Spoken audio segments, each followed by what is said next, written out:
Sunday కదా ఇంకా మూవీకి బయలుదేరాం. ఇంట్లో మా హస్బెండ్ కి నాకు చిన్న గొడవ అయింది. నువ్వు నాతో మాట్లాడొద్దు అనేసి, మాట్లాడకపోయినా వీడియోలో కనిపించు అన్నానని ఇలా చేస్తున్నారు. ఇంకా మా ఇంటి నుంచి సినిమా హాల్ కి ఒక 10 మినిట్స్ పడుతుందండి. సో మేము నడుచుకొని వెళ్దామని కొద్దిగా ఎర్లీగానే బయలుదేరాం. శీతాకాలం అయినా సరే ఎండలు బాగా ఉన్నాయి. సో అందుకే దారిలో కొబ్బరి బొండం తాగేసా. ఇంకా అక్కడి నుంచి ఇద్దరము నడుచుకుంటూ పోట్లాడుకుంటూ సినిమా థియేటర్ కి అయితే వచ్చేసాం. ఇది ప్రతిమా మల్టీప్లెక్స్. మా ఇంటికైతే ఇదే దగ్గర. సో అందుకే దీనికే మేము ఎక్కువగా వెళ్తుంటాం. ఇది ఓన్లీ మూవీ హాలే కాదనమాట, ఆల్ ఇన్ వన్. ముందు cinema hall, back side restaurant and hotels కూడా ఉంటాయి స్టే చేయడానికి. నేనైతే సినిమా హాల్ ఒకటే చూపిస్తున్నా ప్రెసెంట్. ఇంకా లోపల అయితే లెఫ్ట్ సైడ్ గేమింగ్ జోన్ ఉంటది, right side kids wear and బొమ్మలు వాళ్ళకి కావాల్సినవన్నీ ఉంటాయి. ఇక్కడ ఫుడ్ అయితే బయట నుంచి అలౌ చేయరండి, ఇక్కడే కంపల్సరీ కొనాలంటారు. ఎంట్రీ పాయింట్ లో చెకింగ్ కూడా ఉంటుంది. మేమైతే ఒక drink and puff and samosa తీసుకున్నాం. మా హస్బెండ్ అయితే ముందుగానే పే చేసి సినిమా స్టార్ట్ అయ్యాక తీసుకొని రమ్మన్నారు. సో అందుకే మేము ఇప్పుడు తీసుకొని వెళ్ళట్లేదు.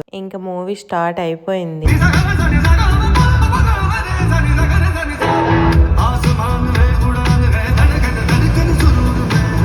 మూవీ అయితే హిందీదే గానీ చాలా బాగుంది.